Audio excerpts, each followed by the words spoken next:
You're listening to the Parents of Hardworking Teens podcast, episode 71. And if your teen would like something about their study to change, maybe it's their results, maybe it's how long assignments are taking, maybe it's something else, then they're going to need to start doing something differently.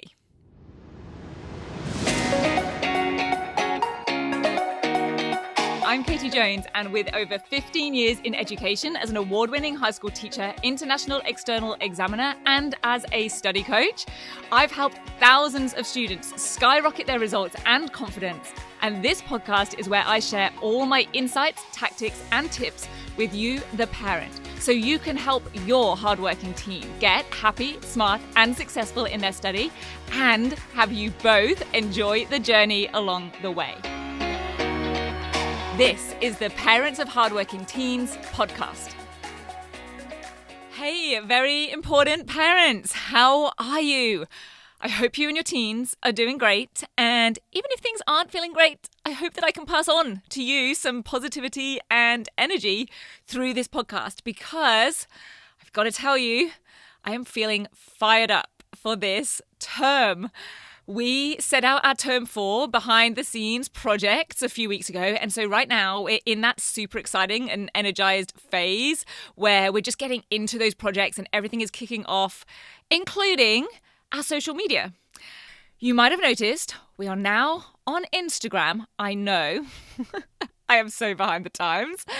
And I'm doing a lot more with our Facebook page. Now, I do like to keep things pretty clean and clear, and I don't want to be just regurgitating and putting out the same things over and over. So I'm going to be keeping my more serious stuff, the actual tips and strategies and information and insights here on the podcast and in my online events like my parent live events, webinars, school parent info sessions. So make sure you stay tuned for those. And I'm going to keep things a little bit more lighthearted and fun, or even funny, over on Facebook and Instagram. So yes, I have gone and opened an Instagram account for Rock Solid Study. It has been, yes, way too long without one. And as much as being a bit of an oldie when it comes to the social media and things like setting up Instagram, oh my goodness, I also have inherited that good old English dry, shall we say, sense of humor. And I'm just sharing that a little bit on those social media channels. So there's going to be a fair bit of sarcasm thrown in because I don't really get the chance to enjoy it that much when I'm at work, either in the classroom or here with Rock Solid Study and sharing all the skills and strategy type stuff. So that's where I'm going to be doing a little bit more of the fun and lighthearted stuff. So if you want tips and strategies and insights, stay tuned to the podcast and stay on my email list and come to my online events. And I should add the monthly Facebook Live open Q&As. And if you want more of the fun stuff, then go find us on Facebook and on Instagram. Be sure to like and follow and select the option that says show these posts first so that you actually get to see them. I will put links in the show notes for this episode for both of those, so you can just directly, easily get there, or just type in the search Rock Solid Study on those socials and you will find us. But I can promise the content will be different and hopefully will bring a little bit of a smile to your day. So that's what I'm doing differently this term and for the future, among whispering 2 other projects as well, which I cannot reveal yet, but I will do soon. So right now, let's talk about what your teen is going to do differently this term and beyond, because that's what I want to talk about today. Asking, what are you doing differently? What could your teen do differently in order to increase their grades or boost their confidence in their study, or have them working more efficiently and effectively so they actually spend less time studying and have more time for other things, or maybe have all of those happen. Yes, it is definitely possible to have all of those happen, because we all likely know that quote, if nothing changes, nothing changes. In other words, if you keep doing what you're doing, you're going to keep getting what you're getting. And there's also Einstein's definition of insanity. doing the same thing over and over and expecting a different result.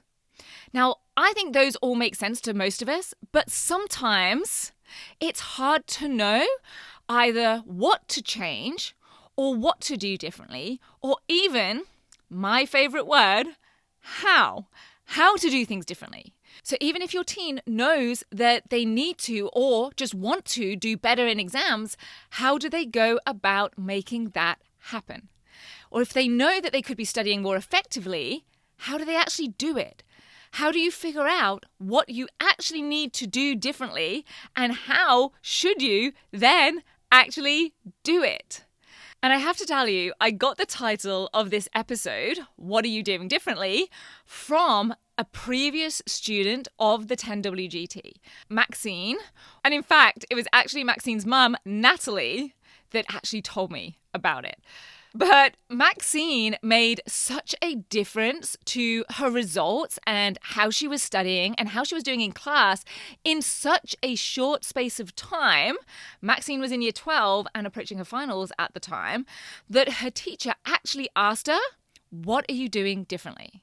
And the best thing is that I actually have this captured on a recording from Zoom, and I will include a direct link to it in the show notes. They have previously given me permission to share this conversation so that you can actually view the video of that exact conversation. It is condensed down, where Maxine and her mum and I were talking after she completed the 10WGT.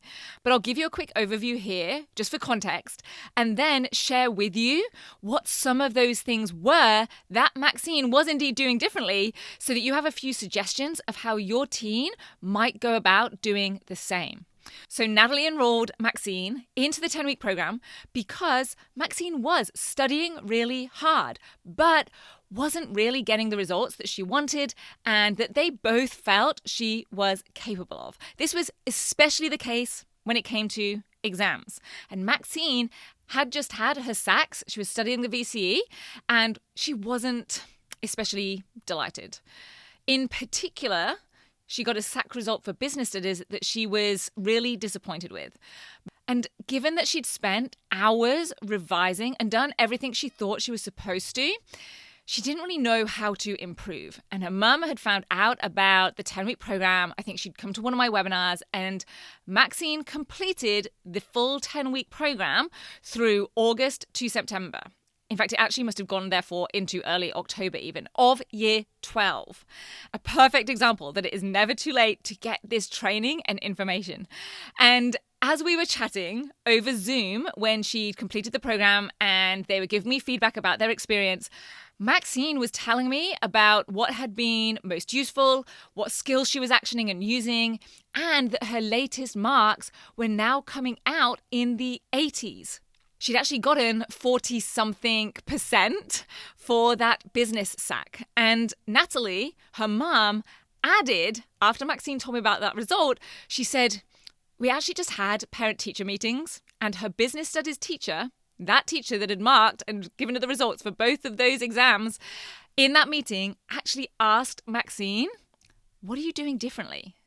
Because they had seen the difference in Maxine's confidence and in her marks, and they'd seen those subtle but very significant changes, and in a really short time.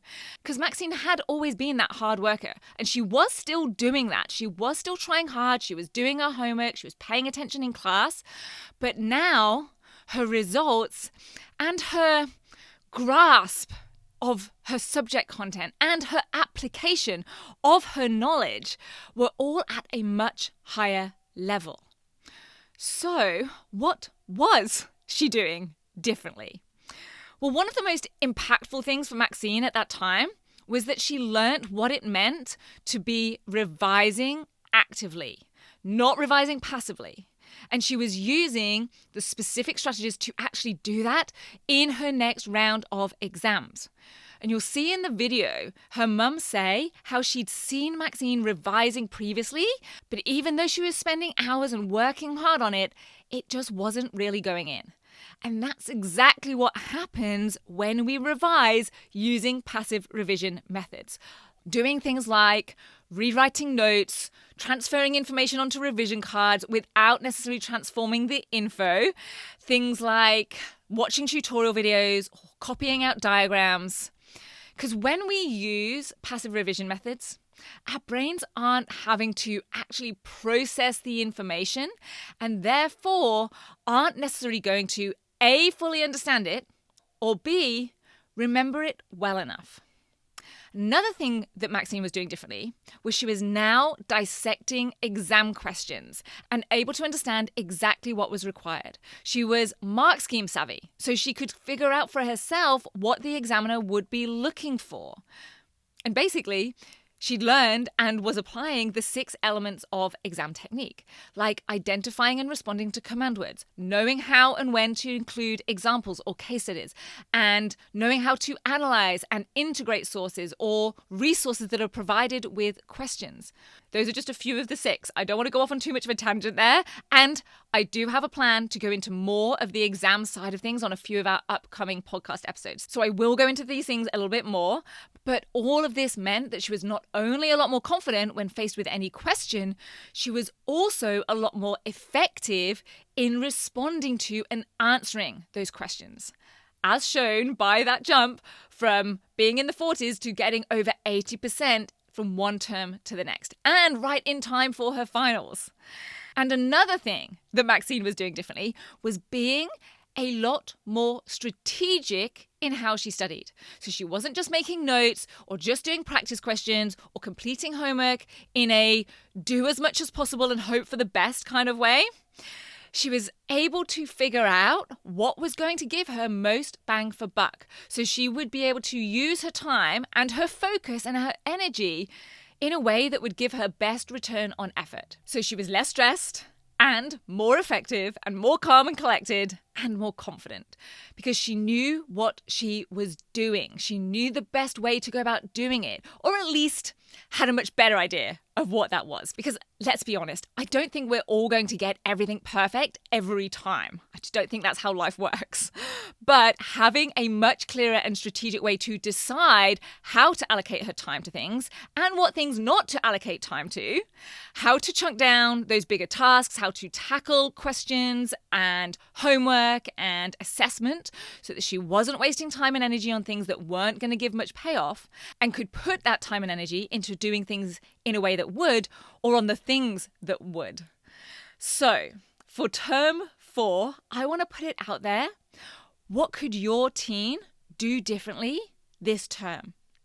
What skills might they need to develop? What processes might they want to prioritize learning and putting into action? What insights or information do they need to acquire in order to make more strategic decisions and study in a more effective way?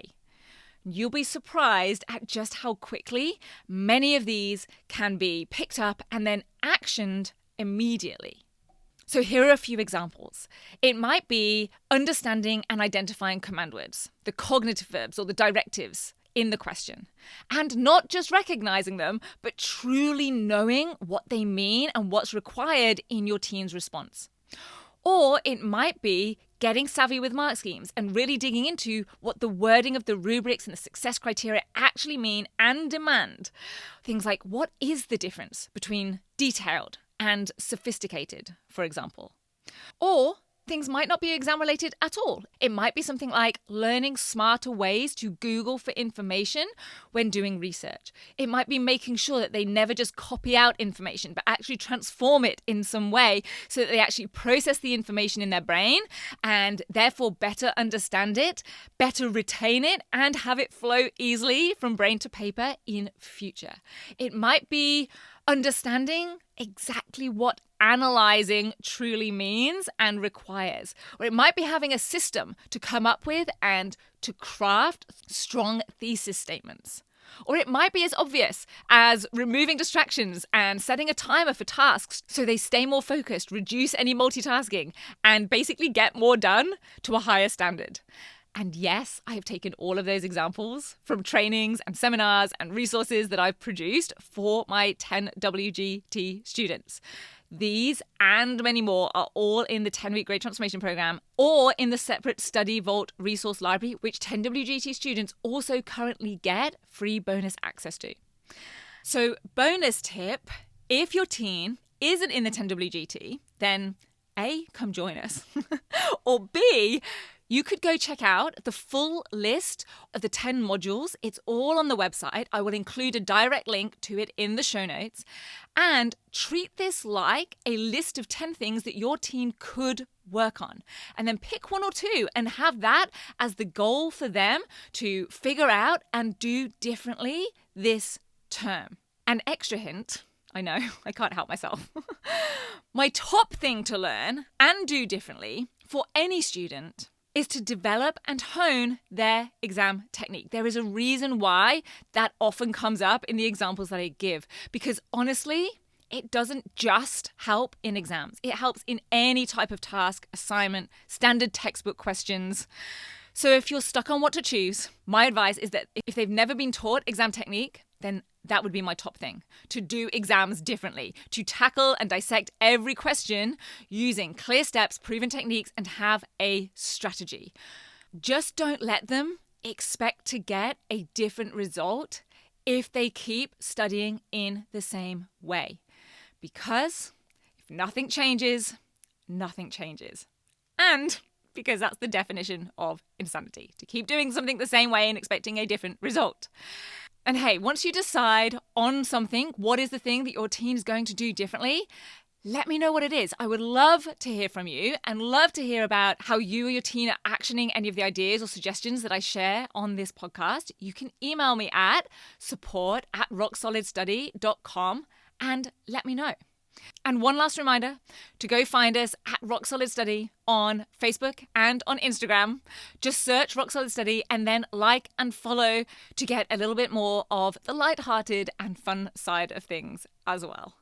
Have a great rest of your week. I will see you back here again next week. If you're ready to have your teen achieve their best possible results with less stress, then I want to invite you to enroll them in the 10-week grade transformation program, where they're going to learn the key concepts, skills, and strategies to catapult their performance in assessments and exams. It's risk-free. They either achieve bigger and better results with a whole lot more confidence in 10 weeks, or we refund you in full. Just head over to www.rocksolidstudy.com/program, and I'll see you there.